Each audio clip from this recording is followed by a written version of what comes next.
Lynn for the Sederent. Thank you. Thank you, Chair, and good morning, members. Councillor Maitland. Yep. Provost Todd. Yeah. Councillor Friel. Yes, I'm here, thank you. We have an apology this morning from Councillor Cowan. Councillor Mackay. Present, but I have to say that I have a COSLA convention which starts at 11 AM, so I will need to leave, but the joys of electronics means I'm able to be here to start. Thank you. Thanks, Councillor Mackay. Councillor Barton. Yeah. Councillor Holland. Here. Councillor Lennox. Yeah. We have an apology this morning from Councillor Crawford. Councillor Watts. Yes, I'm here. Councillor Filson. Councillor Hogg. And we have an apology this morning also from Councillor Stewart. Thank you, Chair. Thank you and good morning, everyone. There will be no hearing procedure, so we're going straight on to our first item for consideration, and that's agenda item number 3, and it's the planning application number 21/0890/PP, and it's an application for planning permission for housing development for 95 units of single and two-storey housing with associated roads, infrastructure and open space at Dalshallock Woods, and that's C62 Pennyland, Auchinleck, parallel to A76T at Templeton Roundabout, Auchinleck, East Ayrshire, and that's in pages 5 to 41. Thank you. Over to Fiona, Chair. Fiona. Fiona? Yep, this is my one. So this is an application for the erection of 95 dwelling houses to an area of land which is allocated for housing development in Auchinleck. I'll just open the slideshow. The application site is an area of mainly coniferous woodland located to the western edge of Auchinleck. The site is bounded to the west by Pennyland Road, which is here.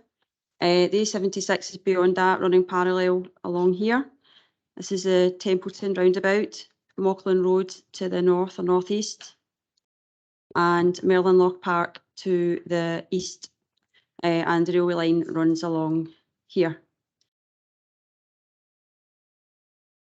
The site is mostly flat, but with a gradual slope down towards the northwest of the site in this area, where there's a low point. It's characterised by woodland, as previously noted, within this area, and this is a former dog race track, which is a sort of clearing within the woodland.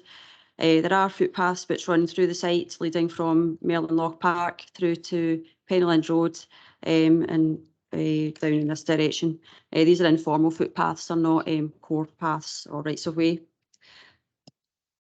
The application site, this is tilted on its side, so this is to the left hand side is north, and to the bottom is west and east here. So this is the E76 running here, Mauchline Road here, just for orientation purposes. The site is arranged in a kind of double loop with semi-detached, detached and terraced dwellings. Suds Basin, an indicative layout for the Suds Basin is shown in this location, which is a low point of the site. And you can see here the sort of blue hatched area is the area which is subject to surface water flooding. The site plan also shows that there is a proposal to retain or replace trees around much of the perimeter of the site, around this boundary here and along the railway boundary and along Pennyland Road for much of it anyway. A toddler play area is also proposed within the site, which is here. And just moving on to some of the different house types proposed. This is house type 1, so this is obviously a bungalow. And the floor plan. This is one of the terraced type dwellings. Floor plans. And this is an end terrace house, and they've been used mostly on corner plots, which allows for sort of overlooking onto each side of the corner.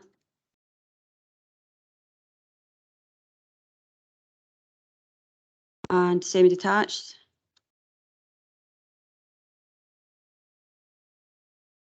Again, another type of semi-detached. and detached. So we don't have details of materials yet. The plans, so the drawings don't indicate that. So there is a condition to secure these details.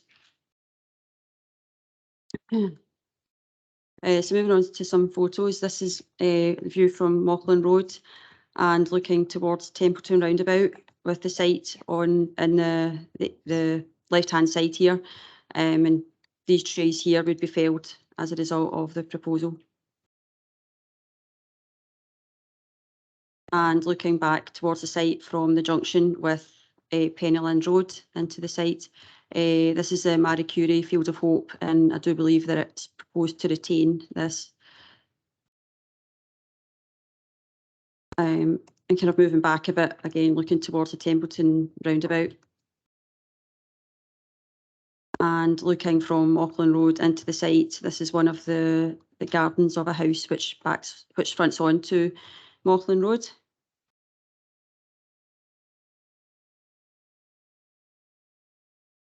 This is looking down Pennyland Road from the junction with Mauchline Road. You can see the Scottish Water pumping station here.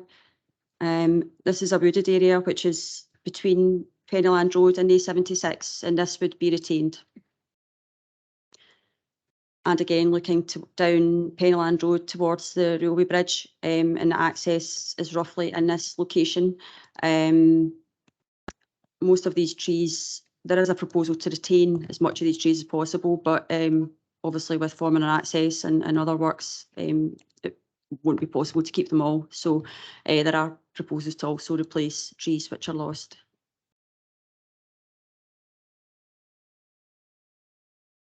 Also in this location is proposals for a acoustic fence. This is to provide some noise attenuation due to road noise from the A76 primarily. And looking back the way. And on this road also there are proposals for 2 bus stops, one northbound, one southbound side of the carriageway. This is a gas governor station which is located on Pennyland Road, and there is a proposal for a footpath. There is an informal footpath here at the moment, and there are proposals to retain that and sort of formalise it a bit more into the site. This is looking from Merlin Loch Park to the east, and you can see the footpath connection into the site from here. And a closer view. And then this is within the site, and this is the area which is what was a dog racing track. There isn't really any evidence of it now, but it's just a cleared area within the woods now. And this is close to the railway line boundary, and just one of the informal footpaths which runs through the site. And again, the railway line boundary. And this is again, this is within the site, and this is the footpath that runs from the gas governor station. So as previously mentioned, the application site is identified as a housing site within the LDP, and this is it here, which is shaded.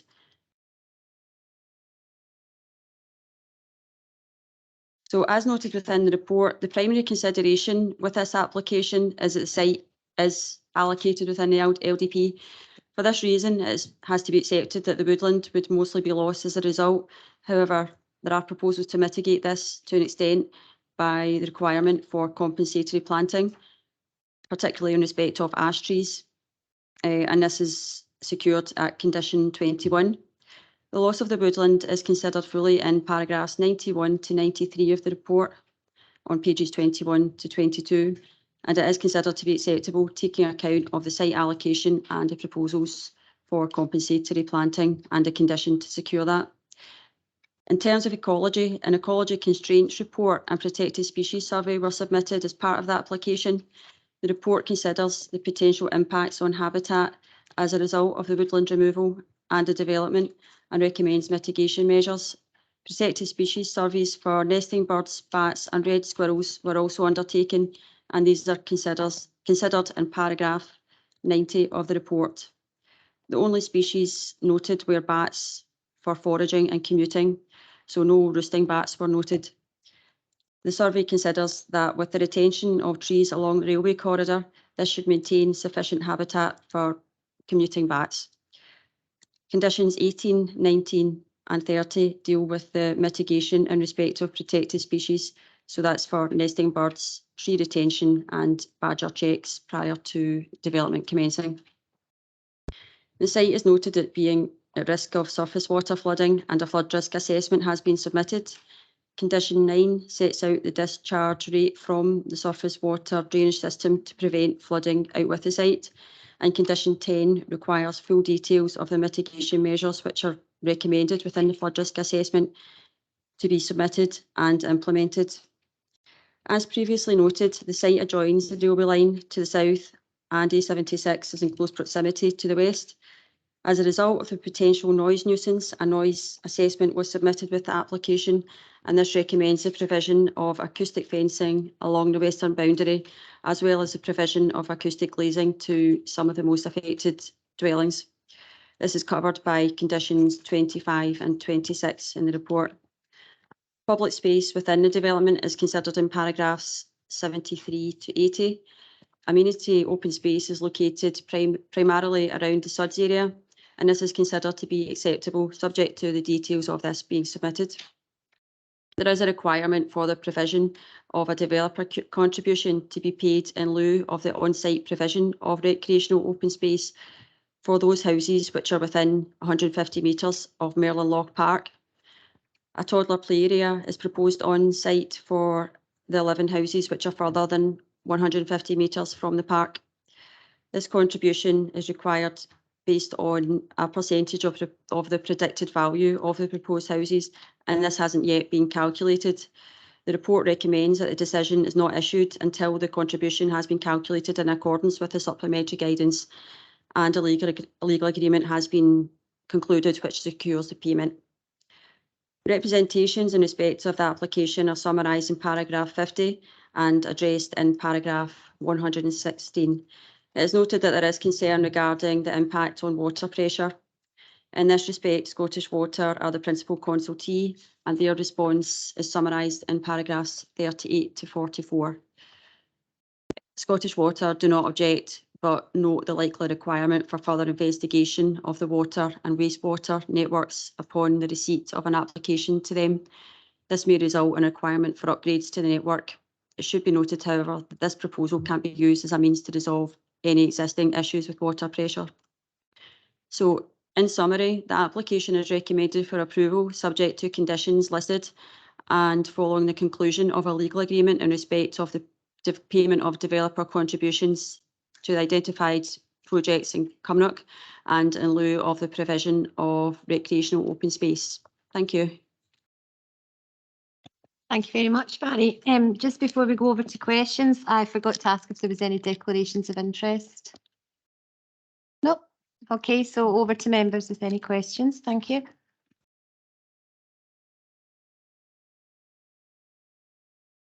Thanks. Can I ask you if the contractor has let you know where the site welfare and car parking will be? None of that information is included within the application. However, there is a condition about just 54. Thank you. I'm just thinking the construction traffic's packed on both sides of the roads there and the way into Auckland Lake. Yeah. Just to confirm, that will be covered by a pre-start condition that would require them to come back in with that detail to be approved in consultation with roads colleagues, etc., to address any potential safety issues along the lines you're highlighting. This is more about the kind of units, numbers, types, location, etc. But the standard approach is, as we condition it, so that that's addressed to everybody's satisfaction as a pre-commencement condition. That's fine, David. Thank you. I can just say condition 6 requires a construction traffic management plan to be submitted. Okay, any more questions? All the conditions are on page 34, sorry. Councillor Lennox and then Councillor Barton. Aye, thanks, Chair.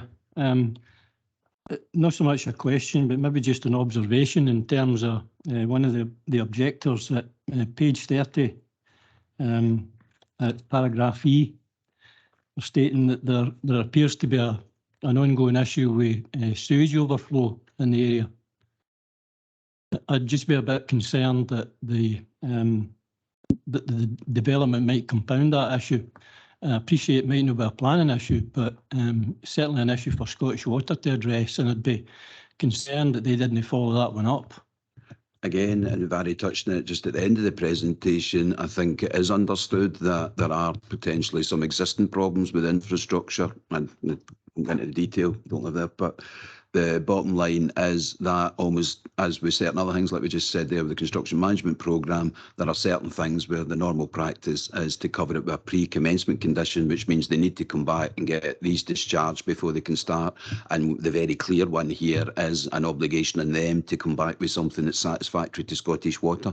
So as we said at the pre-meeting, there is every potential with any development like this, and I'm not just talking about any particular one, that you could actually consent to it. And if they can't get to an agreement with Scottish Water, it might not be implemented, but the assurance you have is it's a pre-start condition, and until there is a scheme submitted and approved and allow that pre-start condition to be discharged, and that scheme would need to be satisfactory, affordable and deliverable by the developer, but obviously meeting all the Scottish Water requirements. And as Kevin knows here, they don't tend to drop those readily, so they will need to be satisfied with the proposals in order to be satisfied that any new units will be able to be accommodated within the existing infrastructure with or without such further works as may be required because of the additional input. So it's noted quite clearly throughout the report there is potentially a recurrent issue, and that whatever that is, they will need to work with Scottish Water to come up with an appropriate scheme for their water and sewage for this development to go ahead. But it's not us kicking the can down the road in terms of the overall planning process and where everybody fits into the big picture. It needs to be left to the developer and Scottish Water to reach that agreement. But the assurance you have as a planning committee is if they don't, it won't proceed.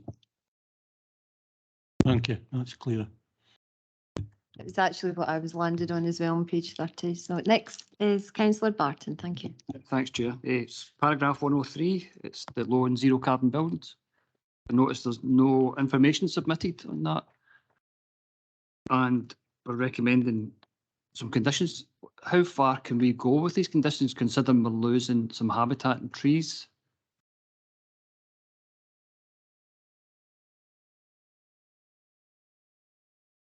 There is a condition which requires the submission of information in respect of zero and low carbon generating technologies. That's condition 24. That's really just in respect of the buildings. I mean, obviously, yes, there will be a loss of carbon as a result of the loss of the trees, but the site is allocated. I think that's the primary sort of consideration. And there will be some compensatory planting as well.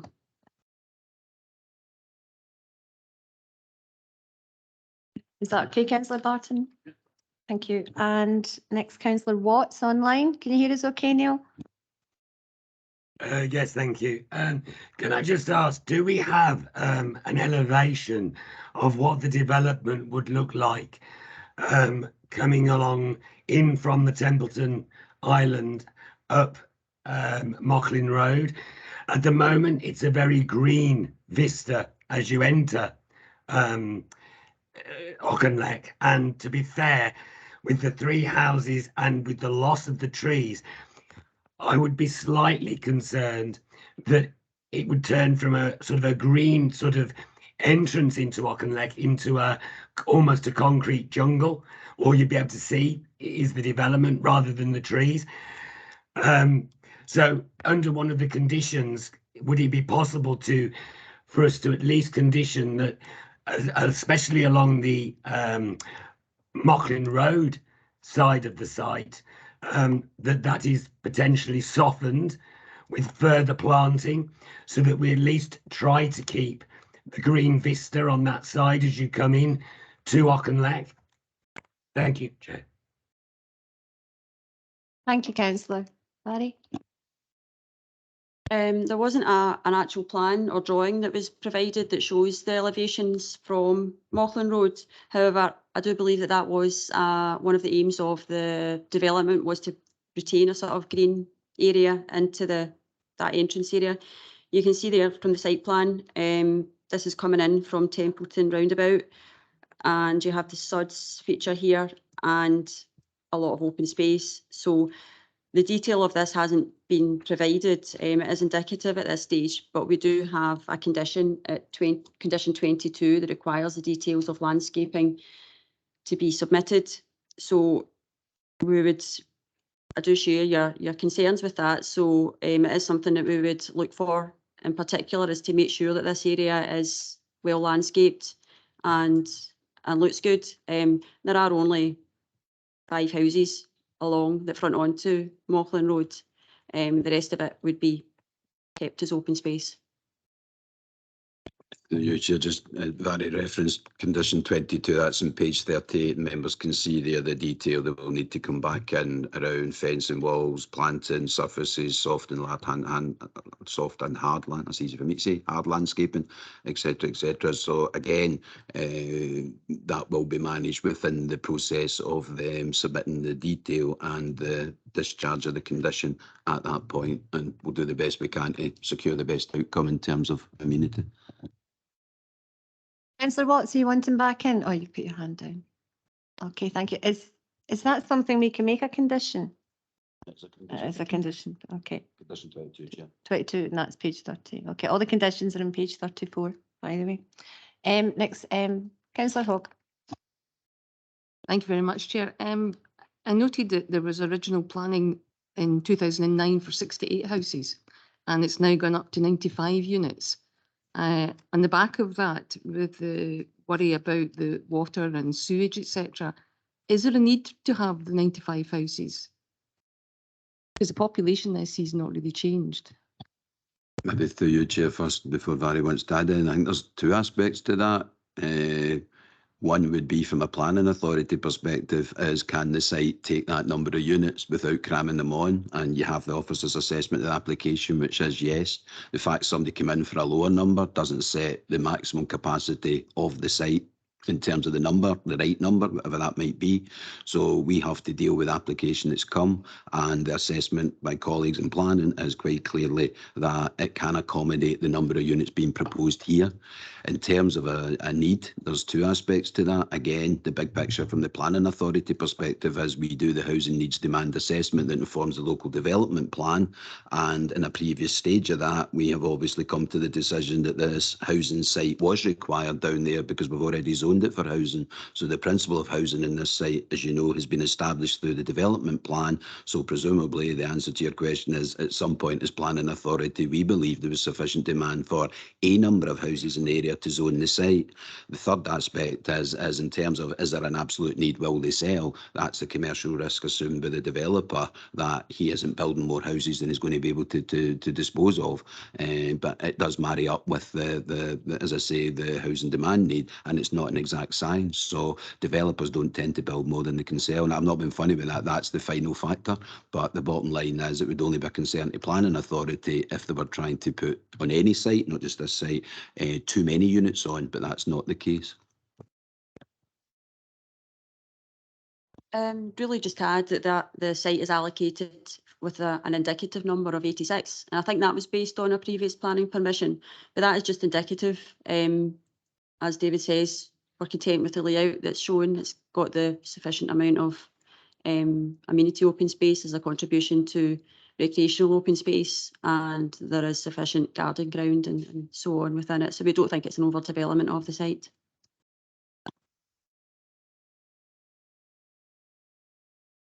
Sorry, Councillor Todd. Thanks very much, convener. Thanks very much, Vary. Just a couple of I'll be quick as I can. On the face of it, I'm not against this. I think it's been well thought out. For me, it all comes down to conditions. And may I ask, and maybe help Neil, because I was a wee bit unsure about the Mauchline Road side. The way the houses are here, and again, maybe I'm not reading it properly, the frontage of those 5 houses that are abutting Mauchline Road don't face onto Mauchline Road. Is that the case?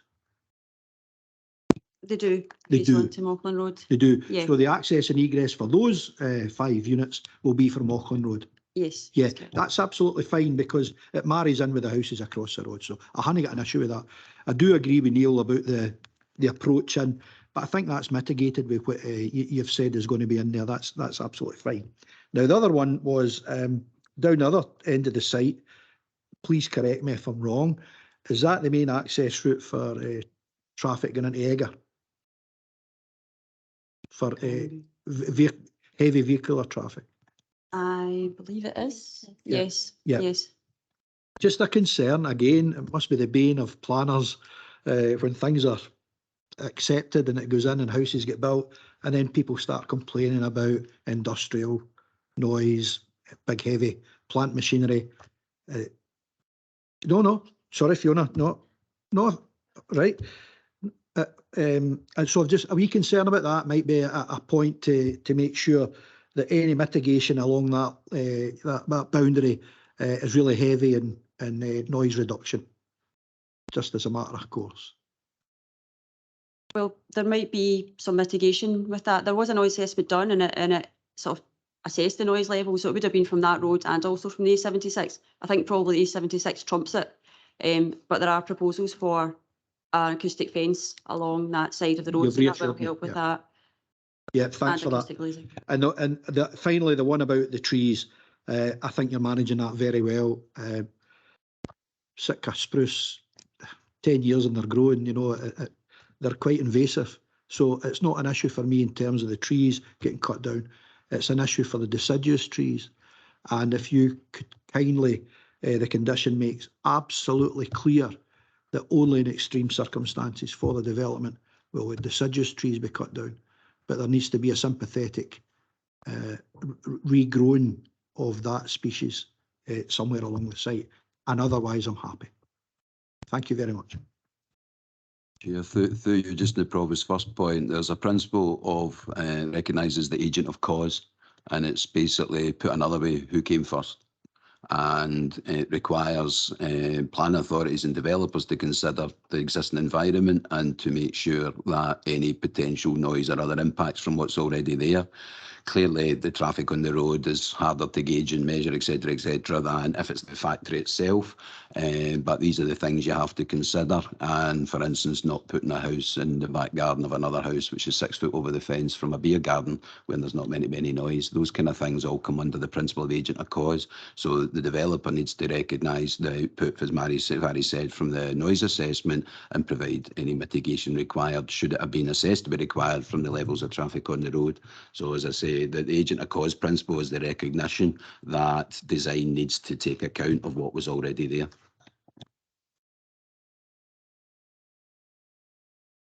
Well, thanks for that. And it's later on, once the development's there, and it's the landscaping fees and such like, it might not be a planning consideration, but I think it might need to be a policy that East Ayrshire could send out, that these things need to be absolutely buttoned down, where the estate management is very clear and the contract is easily discernible once you sign up for that, because there's horror stories everywhere about the maintenance. So that's all. Thank you. Thank you. Sorry, Chair, just in the last point, I actually have a meeting this afternoon with 2 of your fellow councillors and the local MP in the same matter. The headlines are that there are different models. We can't take planning decisions that restrict people's ability to own or transfer title to land. We can put conditions on that go with the land, but it's then up to those buying the land to be aware of them and implement them. But I appreciate, as you say, there's different models. The developer can build the houses and retain ownership of the green space and maintain it themselves. They can pass title, because developers want to come, build houses, move on. They don't want to come back and cut the grass around the houses they built last year, 10 years ago. So they can also set it up when they sell the houses they've built. They can put the green space into the co-ownership of the house owners, and then it becomes the responsibility of the house owners, and that's when it starts to fall down, because if they don't get a good factor whose charges they accept and who they think is doing a good job, then it doesn't get done, and that's where it starts to break down. But it's the interface between the planning system and the rules and regulations around the ownership of heritable property, and we cannot say say to people, you can't sell that, you have to maintain title in perpetuity and you have to cut the grass. So that's in the nub of it, but we do what we can do and we take enforcement action. We continue to do so. We've got at least 2 in the go at the moment, one up at South Craigs with Greenbelt, and we've got one up at Crosshouse on a much smaller scale. So there are issues there, but there are issues that reflect more the issues around the ownership position as much as the planning position. We can't tell people you can't sell land, you have to cut the grass in perpetuity. I wish we could, to be honest. It would make life a lot easier. Thank you, David. Could you just indulge me a little bit here, Stephen? I know it's not part of this consideration, but talking about the different factoring models that can be used, is it not correct that if 10 tenants or more get together, they can change their factor? It will depend on the individual title deeds. Some might provide it's a straight majority. So if you get the 10 owners or 100 owners on an estate, it might just say that a straight majority decision. It might require any. It depends what they put in their title deeds, but that would be a matter for the developer, their conveyancing lawyers and individual purchasers, what they're prepared to accept. So there is certain rules around some legislation around the factoring, but it's more about getting arrangements in place. But you have to start with the title deeds in terms of what level of agreements required before anyone can do anything. And it's the logistics. If you've got a large estate with a lot of owners, it just becomes logistically murder, and nobody wants to take on even arranging getting the factor in place. And then if the factor's not doing the job and the grass isn't getting cut, who wants to be the one that's chasing the factor on behalf of other 90 residents? There you go. Don't need this afternoon's meeting now, so yeah. Thank you very much. Barry? Just quickly, just to note that condition 22, the fourth part of it, and condition 23, so these are to do with landscaping and open space. They both require details for the long-term maintenance and management of areas of landscaping and open space. So just to point that out as well. Thank you very much. Councillor Todd, is that you satisfied? Yes. Thank you. Councillor Watts. Yes, thank you, Chair. Going back to landscaping, condition 22-23, I'm still a little concerned about that entranceway coming into Mocklin Road and the other side, Penny Lane.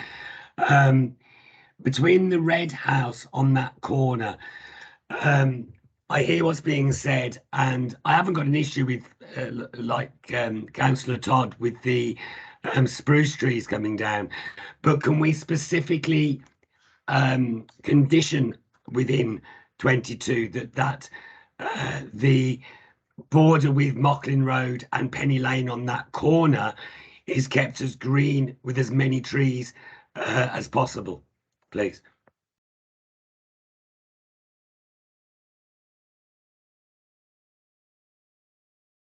I think we can be assured that it will be kept green. We could add to condition 22 to, I'm just looking through it just now. There could be a note that goes on at the end to state that with regards to the open space to the frontage of the development at Mocklin Road.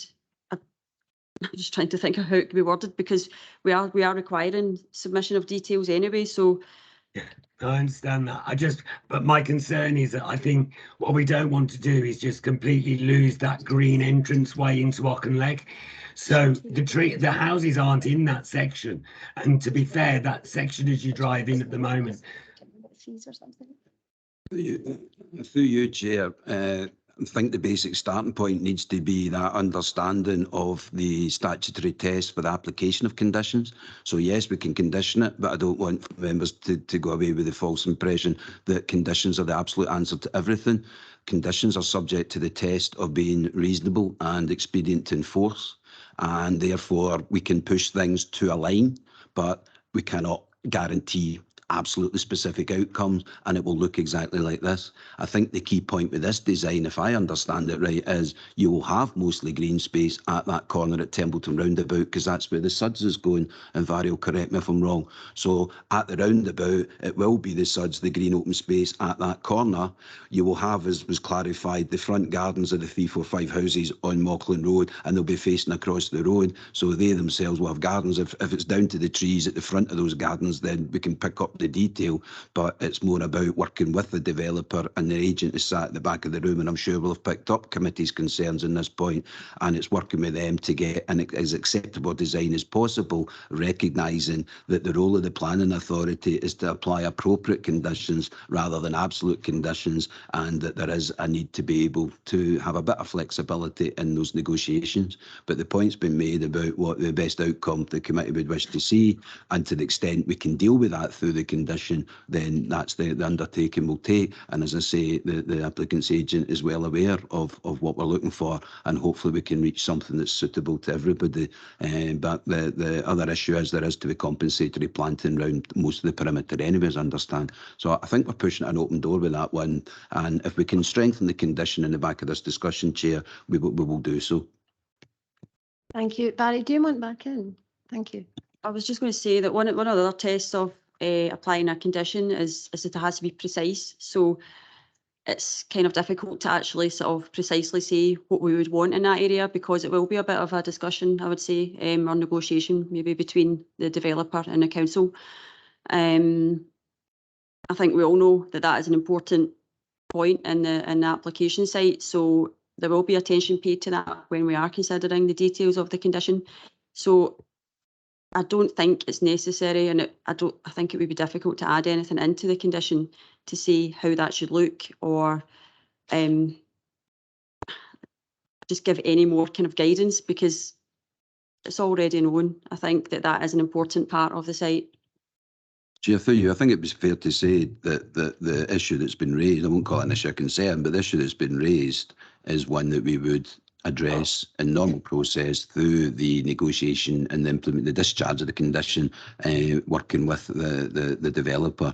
I don't think we need to change the word of the condition. I would assure you it gives us the flexibility to do that, but I'm not going to sit here and advise committee that we can insist on anything.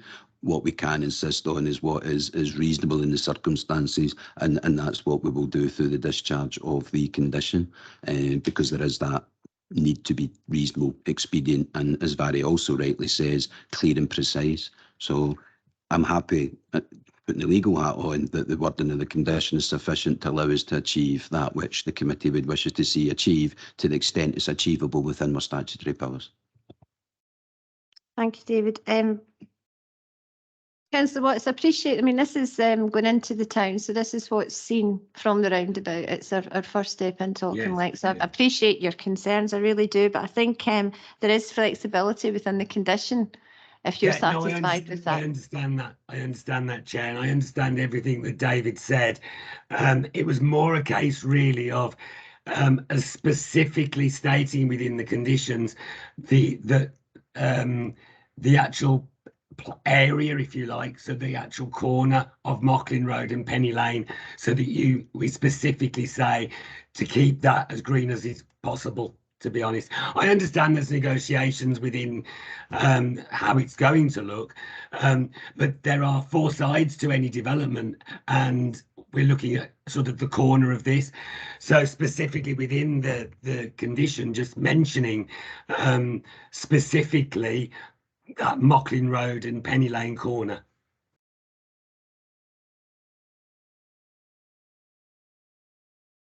Just to be clear, the wording of the condition covers the whole application and the whole site, and it gives us sufficient flexibility.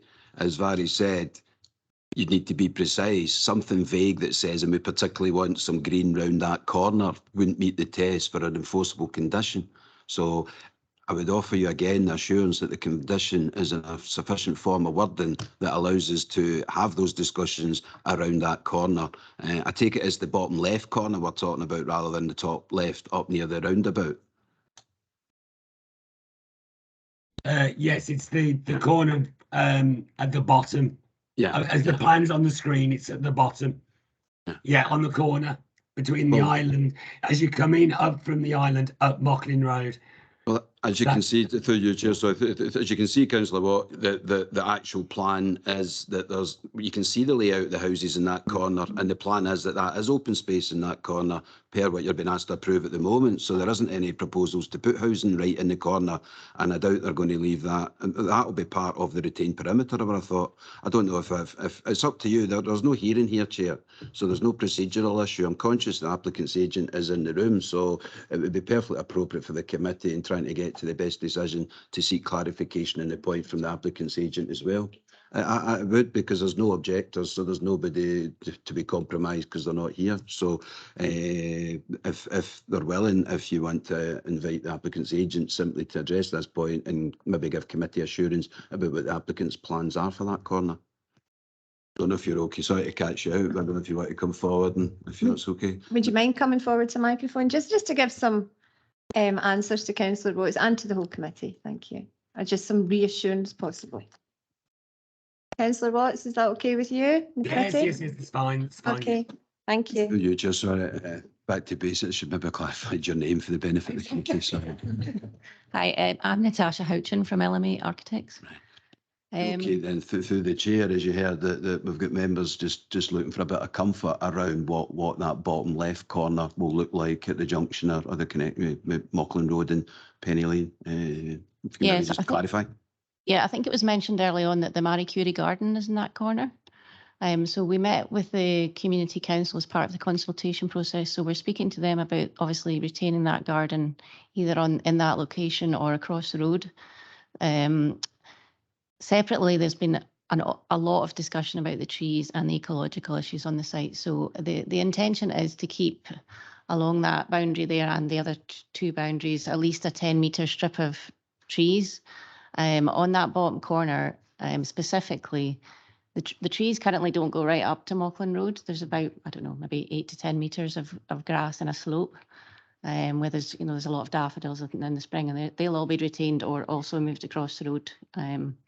But so when you're approaching that area, either like in a vehicle or in a car, that area will remain grassed on that immediate corner. And then the intention is to keep as many trees as possible as you're kind of looking to your right along Pennylands Road and up towards the Suds Basin. So the Suds Basin itself will be landscaped. It'll dip down into a hole with kind of planting that's suitable for a Suds Basin. And you can see we've kind of indicated some trees around that as well. So the intention definitely from our side and from the applicant side is to keep that definitely green. The number of trees at the moment will be determined as we go forward. Like I said, the intention is to keep as many of the existing trees as possible and then to supplement that with additional tree planting. So the intention is that it will look very green because I'd also just like to say that the houses that are on Mocklin Road were requested by the planning department. So that was actually a requirement from planning. So that's why those are there.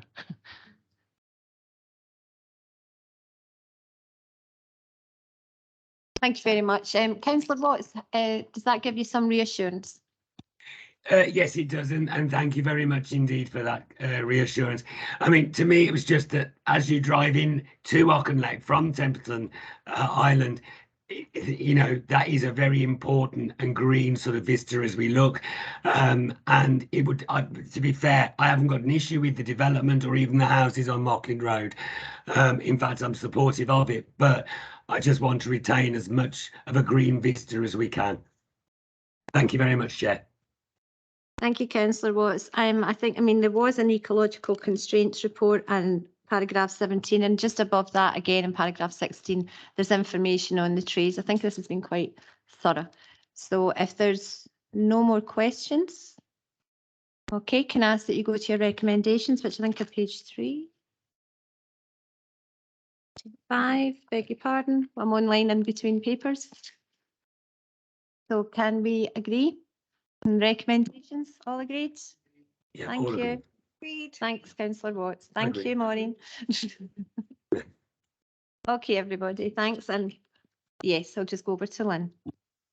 Thank you, Chair. The decision of the committee is that the application has been approved, subject to the conditions and for the reasons detailed in the report, but that the decision notice be withheld until a legal agreement has been concluded and registered, which secures the payment of developer contributions in respect of public open space and projects within Cumnock. Thank you, Chair. Thank you very much. Now we're on to the next item, which is item 4. This was, you'll have the papers in front of you, it was put online. Everybody ready? Okay, it's item 4 and it's planning application number 22/0008/AMC PPP, and it's for approval of matters specified in conditions 01, 05, 06 and 22 of planning permission 19/0564/PP, and that says 42 approval for planning permission in principle, reference number 17/0865/PPP, and that's for the phase 2, and that's 138 residential units that land off Balmoral Road, beg your pardon, Hill Street, Witch Road, Kilmarnock East in Ayrshire, and this is on pages 215 to 257. On you go, Fiona, thank you. Thank you, Chair, and good morning, everybody. The purpose of the report today is to present the determination for the application of approval of matters specified in the condition of the planning permission for a residential development on a site that is identified for urban regeneration purposes. The application site is located generally to the northwest of Kilmarnock Town Centre and on the northern side of the new Ayrshire College campus. The site forms part of the overall redevelopment of the former Diageo whisky bottling plant, which closed in 2012. The Ayrshire College campus was built on around 1/3 of the southern part of the overall Diageo site, to the south site of the current application site, and the remainder of the former Diageo site accounts for approximately 2/3 of the site, comprising the Halo project approved under the planning permission in principle, and the Halo site is thereafter split into 2 distinct physical areas that is divided by Balmoral Road. The application site is within a designated development opportunity site for mixed use, and the principle of residential development has also been established by the current planning permission in principle that is a live consent. Further information on the application background is in your report starting at paragraph 8. This application seeks to approve certain conditions on the planning permission in principle for the provision of the residential development. There are 138 units proposed, of which 36 are affordable homes, with a mix of terraced, semi-detached, cottage flats and flatted blocks overall. The affordable homes will comprise a range of cottage flats, terraced and semi-detached units. Vehicular access into the site is to be provided via 2 access points on Balmoral Road, with the terrace blocks located within blocks 20, 21 and 22 having individual driveway access off Balmoral Road as well. The southern part of the site will be accessed via the existing shared access road from Hill Street. A large area of open space is proposed on the eastern boundary of the site, and this will link in with the open space already provided as part of the recently completed Halo Enterprise and Innovation Hub at Hill Street. Other areas of recreational open space are dispersed throughout the application site. If members can bear with me, I'll show you some plans. And moving on, this first one that I've got for you here is really just a location plan, just to show you the red line site. This is the part of the overall Halo site that we're looking at today as part of this application. Down here, if you can follow my cursor, hopefully you can see, is the Ayrshire College campus to the south of the site. We have the Halo Innovation Hub here, and we have the red line application site here. Up to the north on Montgomery Drive, etc., is the Cunningham housing site that's been there for a few years now. And just to the northeast of the site, at the curve of Witch Road, is the site that the East Ayrshire Council are developing at the moment for affordable homes for rent for older ambulant, and it's a particular focus on the dementia-friendly layout.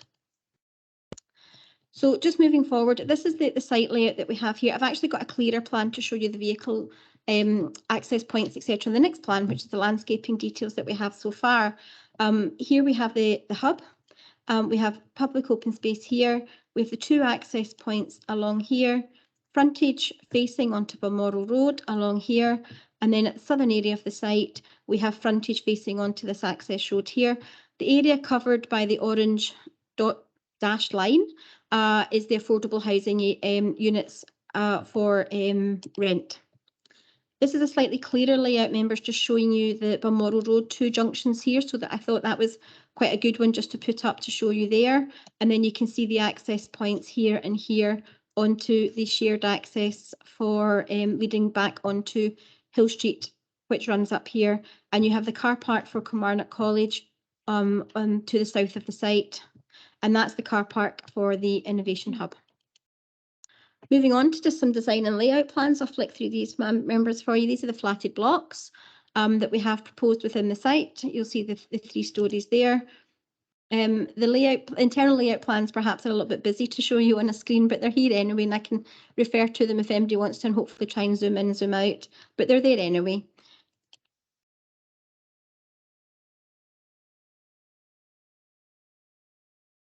We have here, members, the terraced units for you, just to show you the terraced design details, and you'll see the terrace block there for you. Again, obviously you'll see the solar panels on the roof.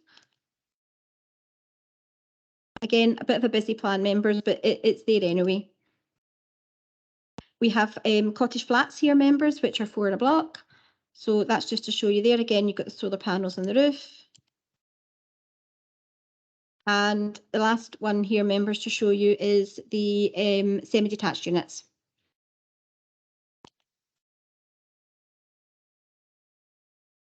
We have some general views here for you, members. This is looking down into the site from Balmoral Road. You'll see the Ayrshire College campus just in the distance there. Just some views into the site again.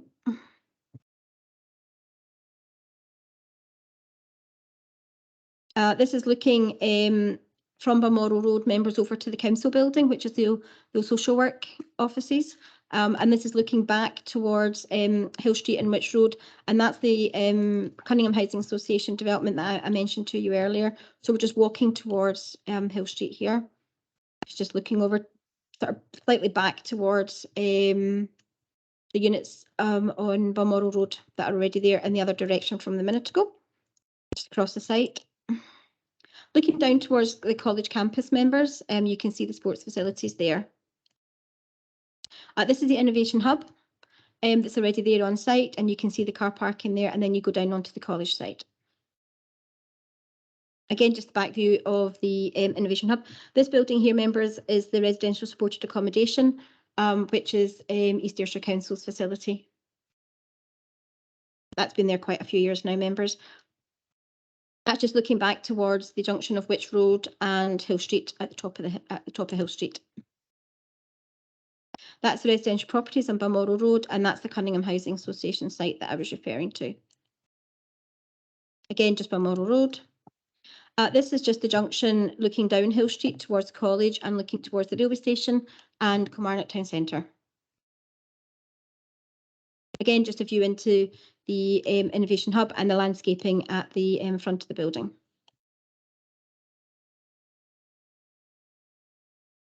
That's the mosque, members, the Community Education Centre that's there, just at the boundary of the site at the junction with Witch Road as well.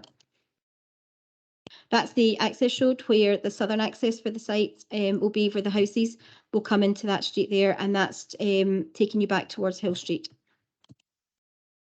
That's looking up, members, Hill Street towards the new houses that we're doing there at Witch Road that some of the members of the planning committee will remember dealing with in the last session of the council that we had. They're currently on site and hopefully approaching completion fairly shortly. Just looking over towards the site, members, from the internal access road that takes you back onto Hill Street.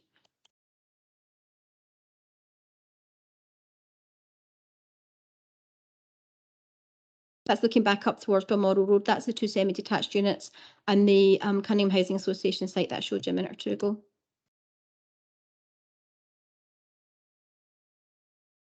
And that's the converted Nazareth house that was done many years ago into flats.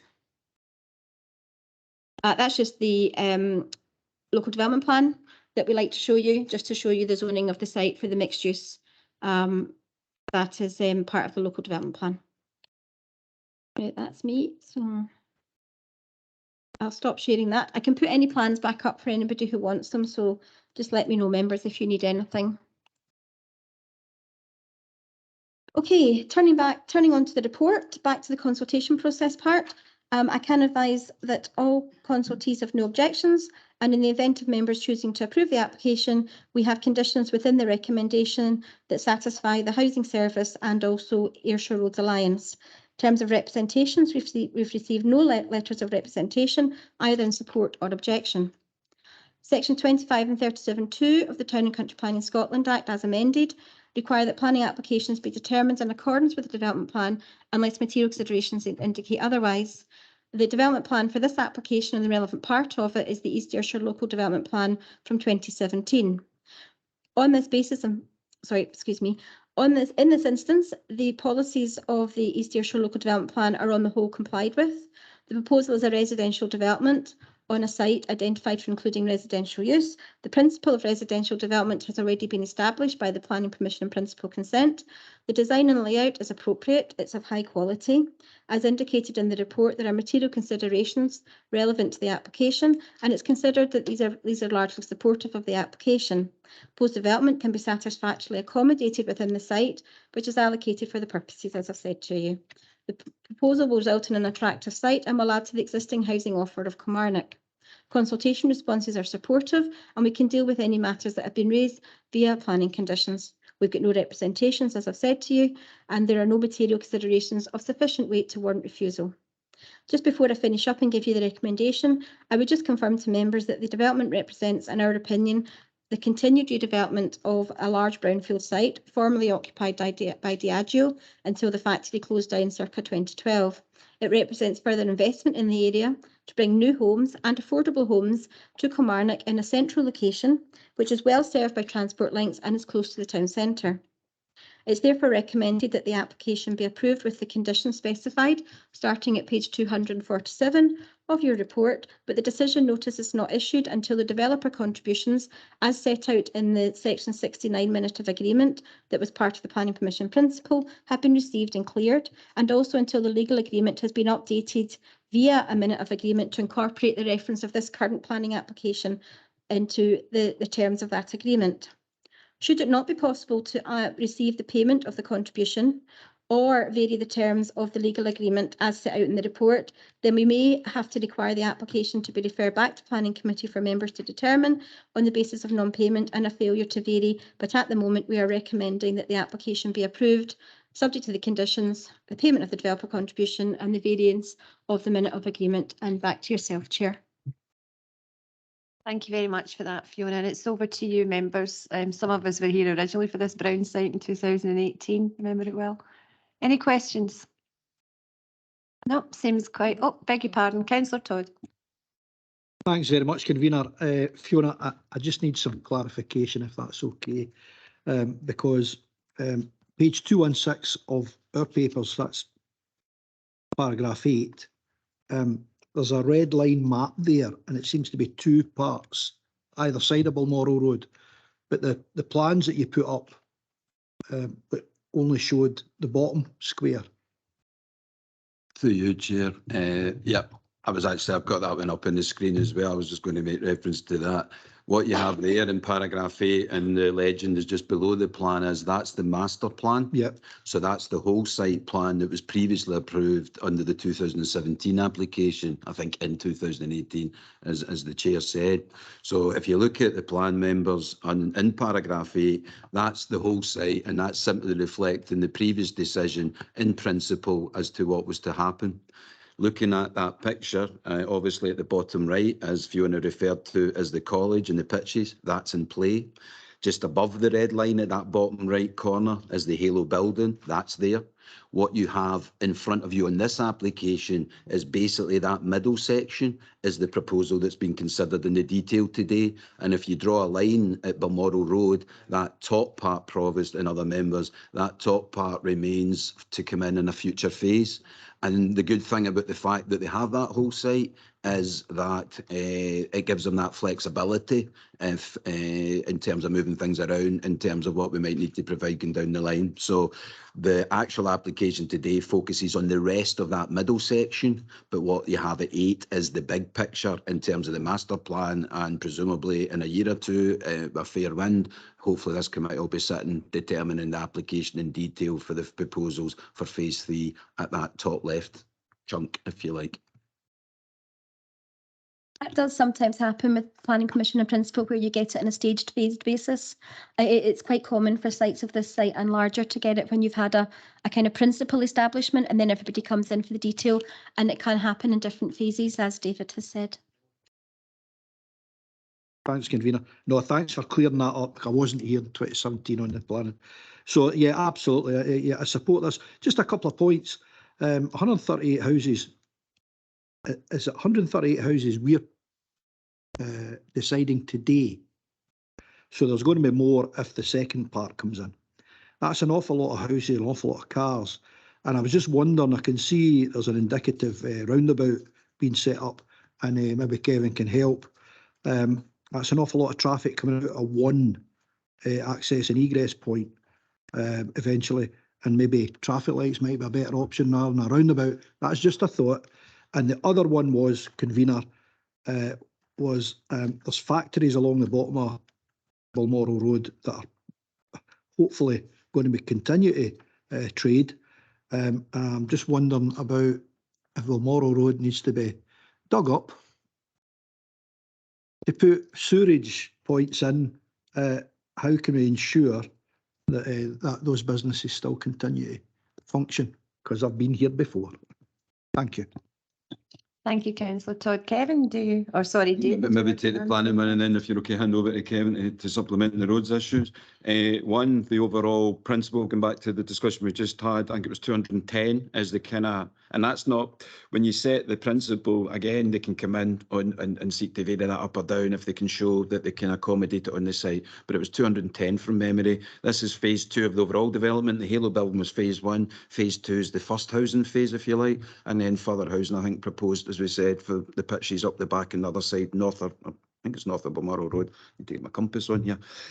So in terms of the number of houses, Bob, as the overall assessment in the report reflects, council and planning, as the planning service, we are satisfied that the site, that part of the site we're focusing on today, can accommodate that number of houses, and with a little bit of give and take to come, because it's partly about the overall car parking provision on site, but it's also about the allocation between the social housing, where the RSL, they think, has an expectation of 2 per space. So there's a bit of flexibility around all of that.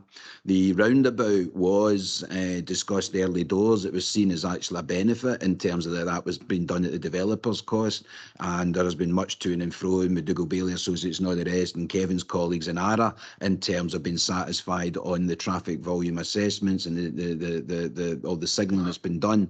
The agreement that was reached early doors, I think back at the point of the permission being granted in principle, was that that would be the best solution given the expected volumes, and that they formed that as at their expense as part of the development. But that was the position we reached, that as opposed to traffic lights, the roundabout was the better option.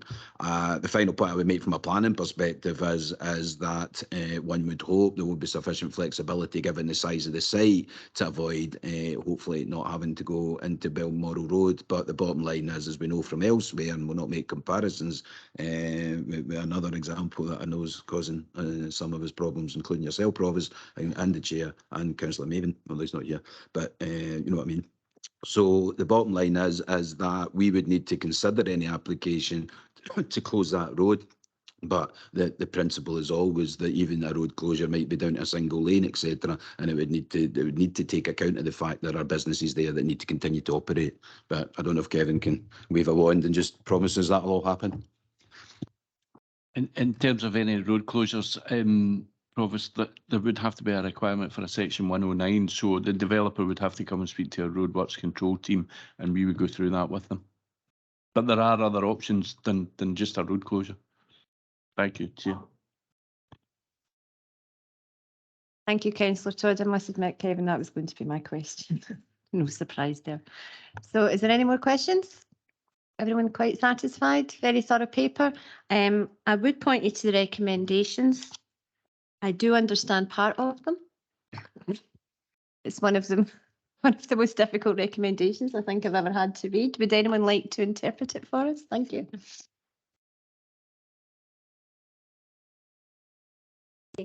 Basically, we are recommending that we approve the application subject to the conditions that are listed in the report.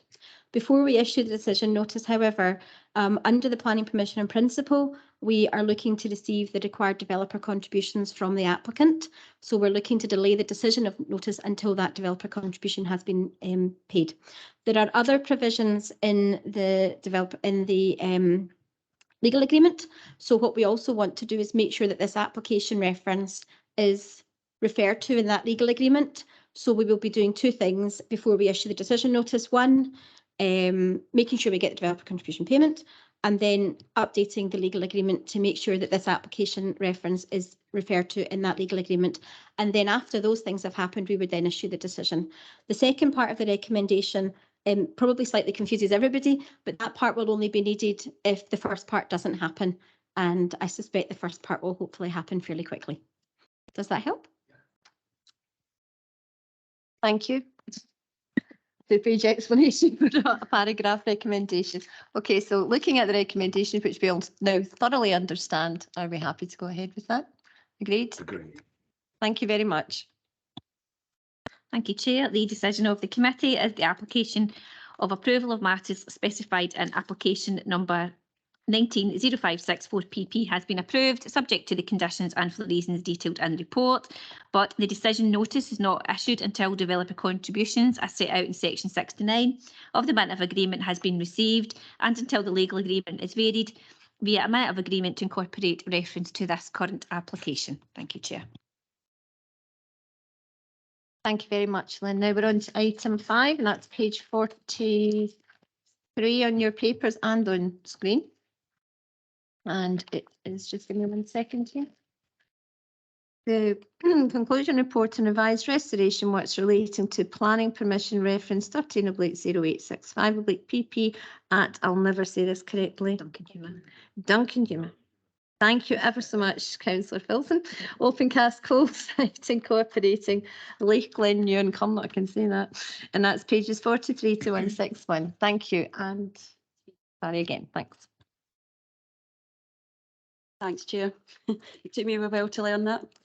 The Duncan Newmer and Lake Glen Muir open cast coal site is located approximately 3 kilometres northeast of Cumnock and 2.5 kilometres east of Lugar. The site was originally operated by ETH until their liquidation in 2013, when it was taken over by Hargreaves. Hargreaves submitted a planning application to vary the original planning permission to allow for a revised restoration scheme.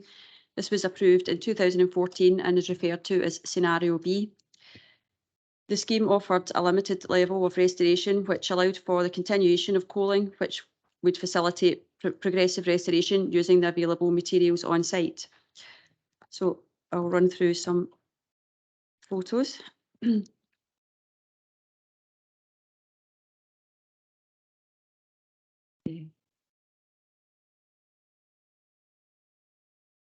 So this is the location of the site. You can see Lugar here to the east and Cumnock here.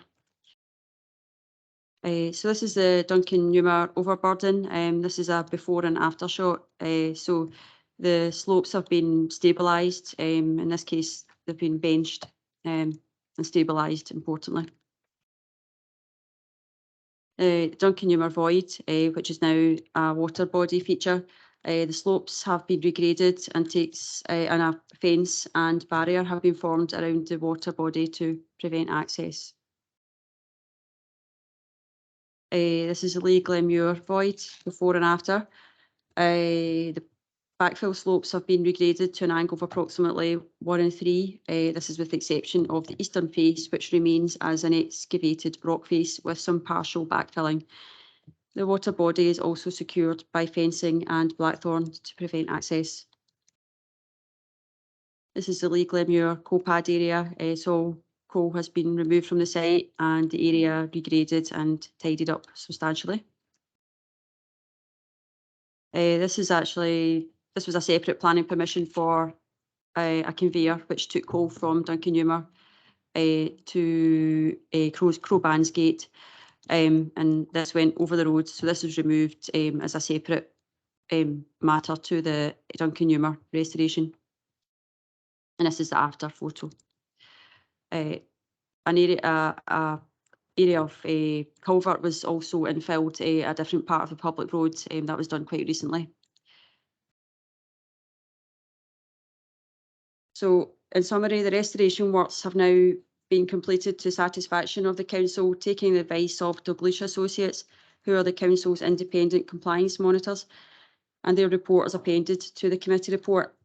Therefore, the report asks members to note the completion and to note that the Section 75 obligations which relate to the open cast polling at the site can be discharged subject to an application from Hargreaves. Thank you. Thank you, Barry.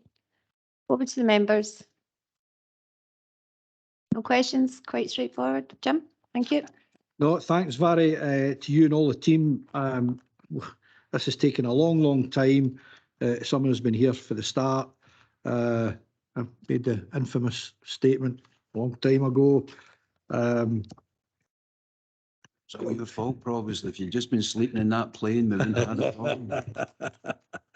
Yeah, that's true. But I think you and the team and partners have done a brilliant job, and my hat goes off to the whole planning team. The way you've managed it and the way you've brought everything together, I think it's the best outcome we could ever have had and under the circumstances with a lot of the stuff. And I ride along that, as you will as well, ride along that road on numerous occasions, going to bike rallies. And in the past, it was that main road going up to Glespin was really not very nice. It looks good now. It looks really good now. So well done, everybody. Thank you, Councillor Todd. I mean, I don't go as far back as you, but I can see the amazing changes that have happened up there. So if that's okay, can I put you on to the recommendations? And that's on page 43. There's 2 recommendations. We're quite happy with those. Okay, thank you very much, and thank you, Barry. And what a difference. It's great to see the photographs. Thanks, Chair. The committee has noted the points as detailed at paragraph 2 of the report. Thank you. Thank you very much. That's us moving on to agenda item number 6. And Barry, you're up next, but I just have to read this bit now.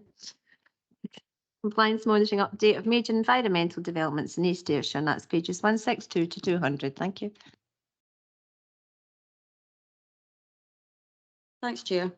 This compliance report provides an update on major environmental developments, including open cast coal restoration sites, quarries, landfill, onshore wind farms and electrical infrastructure projects during their construction, operational and restoration phases. This report covers a period from 1st of July 2022 until the 30th of September 2022. Appendices 1 to 8 provide a detail of each of the developments, and the report provides a summary of the main points. So starting with open cast coal sites, the report notes that no further restoration works have taken place during the reporting period at Greenburn. At House of Water, site clearance works are ongoing with the removal of plant and infrastructure. And as noted just previously in this at this meeting, restoration work at Duncan Newmer has concluded. With regard to the open cast projects which the council has been undertaking, there is no further update in respect of these projects. They have been almost all completed now, with the exception of a further phase of restoration planned at Chalmerston. With regard to onshore wind farms, the council currently has 2 wind farms under construction, both of which are being monitored by planning enforcement officers. South Kyle Wind Farm infrastructure works are almost complete, with the restoration of borrow pits and other temporary construction areas ongoing. Turbine deliveries continue, and within the reporting period, 5 turbines have been erected within the East Ayrshire Council area. Compliance has been generally good, with some issues of runoff noted, as has previously been noted in reports, as well as peat spalling from steep verges, which is currently being addressed. No issues have merited any enforcement action being taken. As noted in paragraph 20, it has been noted that a number of additional forestry tracks and crossing points have been formed for future forestry planting and felling, which do not form part of the approved plans. This has been raised with the developer and will likely require applications for planning permission to regularise. Instead in law, wind farm construction commenced in October 2022. All site tracks are now almost complete, and the site has now been handed over to the principal contractor, RJ McLeod. Construction of hard standing areas next to turbine bases has commenced, and there have been no issues raised which warrant enforcement action at this site. Whiteley, paragraph 21, notes the continued delay in the conclusion of the bond review. It is noted that officers have made contact with the relevant operator contacts and currently await their updated position. At Southwest Scotland Interconnector project, the restoration has continued mostly successfully, as noted in paragraphs 26 to 33. So I'll just run through some photos just to show some of the works that have been ongoing.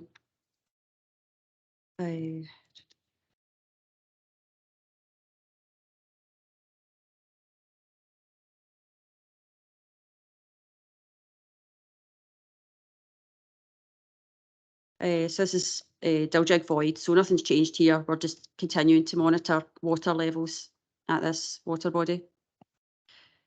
This is some of the remaining excavators at House of Water, but most have been cleared, and we expect those to be cleared within the coming months. And again, remaining trucks and cabins, which we expect to be cleared fairly soon. Just showing at South Kyle the erection of one of the turbines. And again, another turbine which has been erected. And this shows one of the forestry roads which has been formed, which don't form part of the approved plans. So we are in discussions with the developer at the moment about how these will be regularised. Moving on to Southwest Scotland Interconnector, this shows the removal of tracks through the Afton Valley. So that's the line of them there, and you can see it has soils have been placed, and these are likely to be seeded when appropriate. You can see it marries in quite well with the landscape.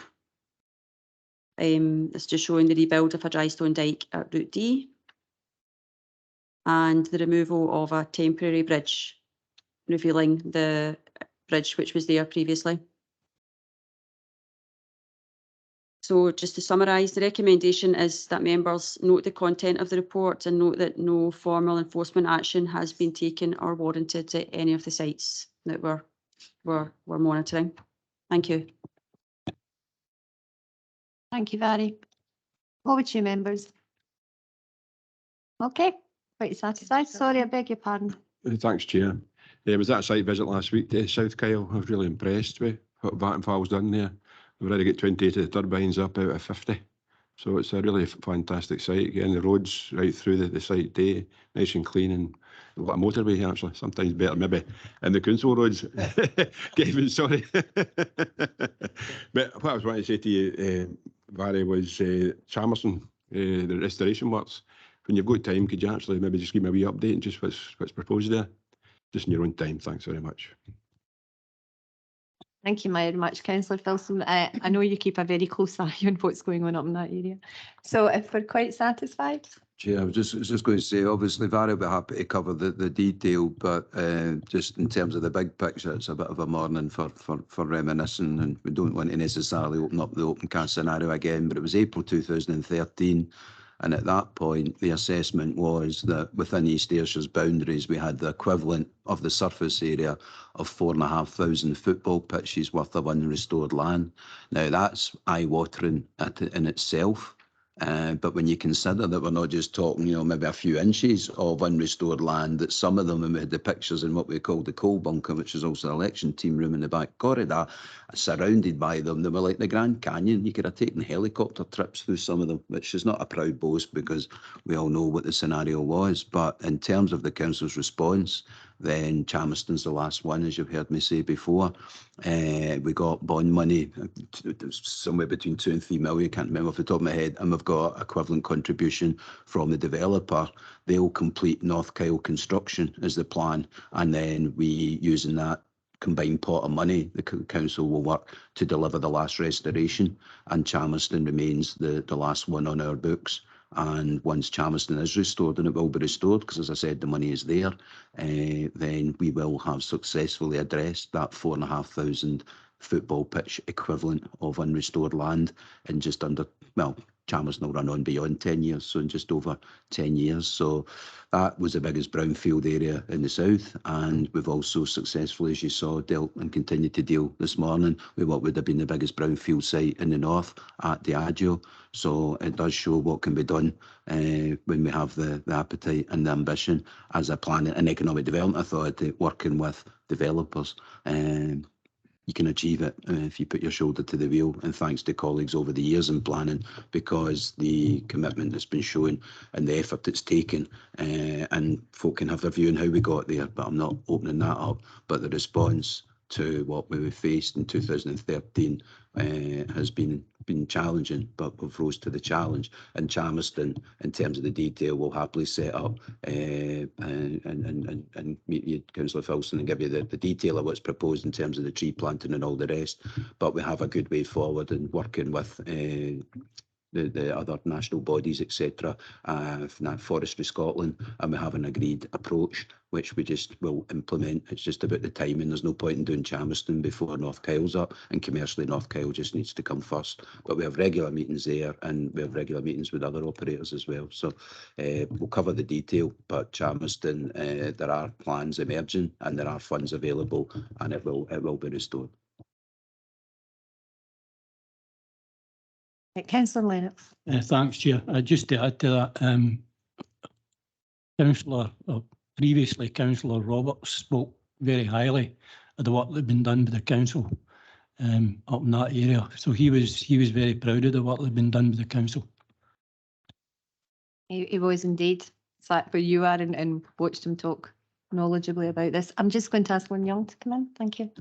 Yep, thanks, Chair. Through you, just a reminder, members, in terms of the decision that was taken on the last compliance monitoring report in terms of a site visit, planned site visits. We do have the planning committee visit to Snedden's Law, which is scheduled for the 30th of November, and to South Kyle Wind Farm on the 8th of December. Diary dates should have been issued for these, and final arrangements will be issued in due course. Thank you.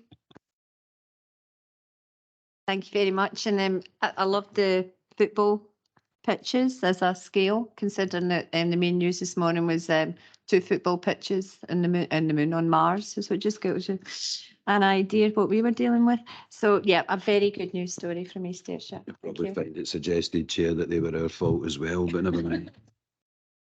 Apparently no. Apparently there was ice emerging from inside, and I'm not going about Elon Musk again. So thank you. So we're on to our last agenda item today. Thank you very much, members. And that's agenda item number 7. And this is an update report on the progress of planning applications which have been recommended for approval and are subject to the conclusion of an appropriate legal agreement and/or are legal planning applications in East Ayrshire. And that's pages 201 to 214. And that's over to Graham. Thank you. Thank you, Chair. Good morning, everyone. As noted in the committee report, the purpose of this report is just to provide you an update in respect to planning applications which have been recommended for approval, subject to the conclusion of an appropriate legal agreement. However, these have not yet been determined 6 months after consideration of the application by either planning committee or a delegated officer, and also to update you on planning applications which remain undetermined after 1 year since it was validated, and these are termed legacy applications. The reporting period of this report is July to September 2022 inclusive. Table 1 towards the rear of the report sets out the list of all applications which have been approved by either the planning committee or by a delegated officer, subject to a legal agreement. There are currently 4 planning applications, which is actually a reduction of 2 from the previous reporting period. And of these 4 applications, 3 of these are over 6 months from the original consideration. Table 2, also within the report, shows the legacy applications, of which we currently have 16 on the list, and this is 3 fewer than in the previous reporting period. The council actually has some of the lowest number of legacy applications of all authorities across the country, so this is a positive and it reflects the hard work of the officers in the service. As per the recommendation in the report, members are being asked to note the content of the report and to note the recommended actions on each of the applications subject to legal agreement over 6 months, over the 6 months target period, and also to note the recommended actions on each of the legacy applications, and those are all set out in the report.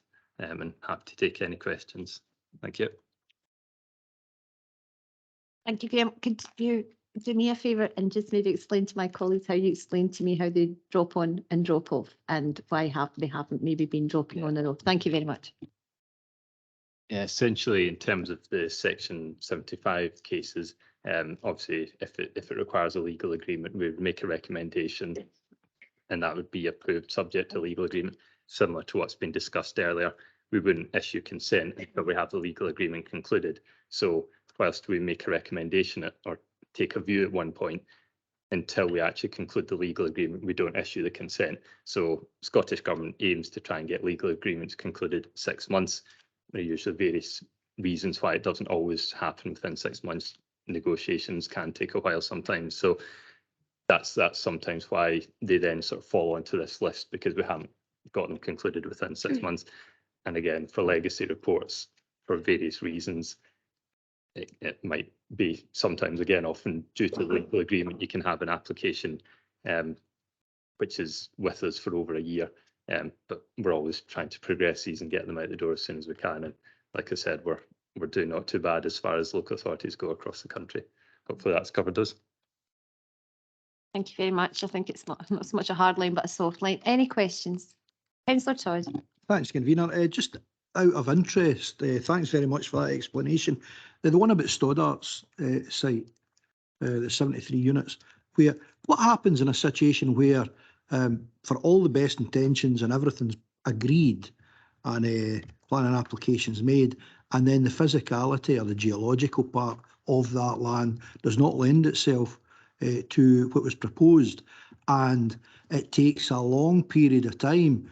How much leeway legally can we give a developer the time to agree a way forward with Scottish Water or Scottish Gas? Whatever? Chair. In broad terms, the 6 months is where we apply the cut-off. So the high-level position is planning authority determines application subject to Section 75, and the starting point is if the 75 isn't agreed and completed in 6 months. At that point, we have the option to come back to committee to invite the committee to revoke the consent, because the condition that it was attached subject to a 75 hasn't been fulfilled. You have to balance out the fact it takes two to tango. So I'm always concerned that this just looks like, how long we take to deal with things. But there are occasions where developers, in terms of their own programme, are sometimes not necessarily wanting to start tomorrow or next week, next month. They're planning maybe a year or two ahead. So they sometimes dictate the pace. So the other variable is processing agreements that can also allow you to agree to stop the clock and whatever else. But the bottom line is that we need to balance out keeping our housekeeping good and our legacies low, and not artificially, constraining developers to develop them out with their own programme. So there's more skin off their nose than our nose. So you have to strike that balance, and it's about understanding in relation to any particular site what the developer, and that comes through engagement with the developer, what their actual intention is, knowing what their programme is, and seeking to work with them to make that work.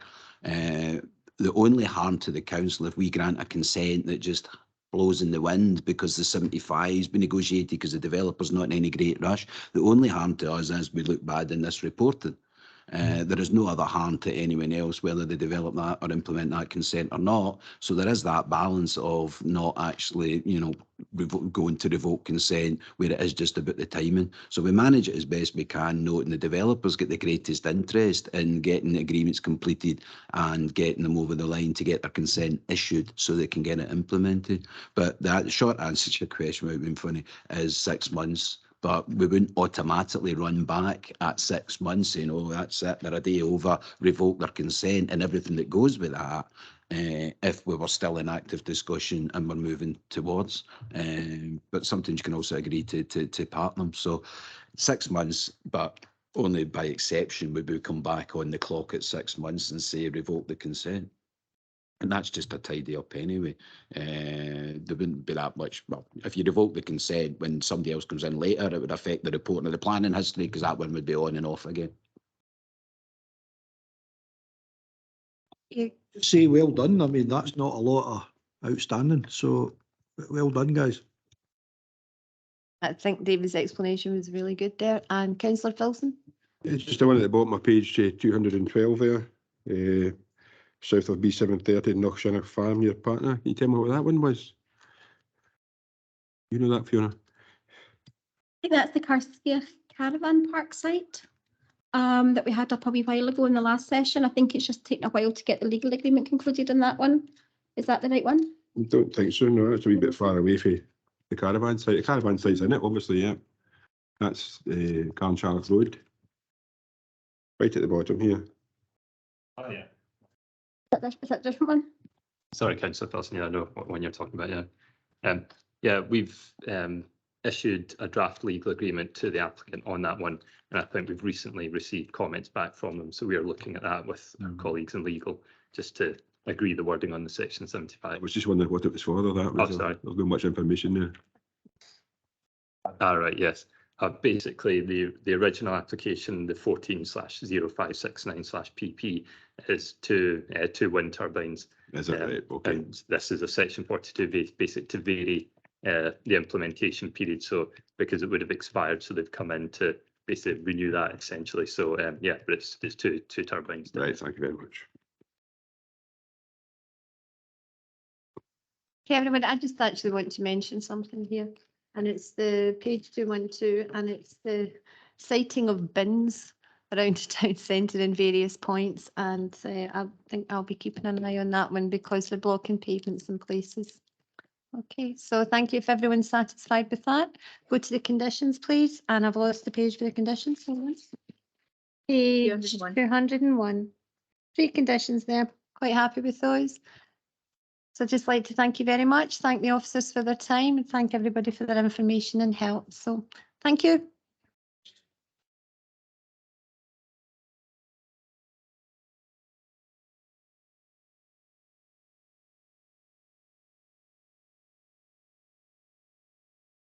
Neil, can you hold on online? He's off. We can Oh. catch him.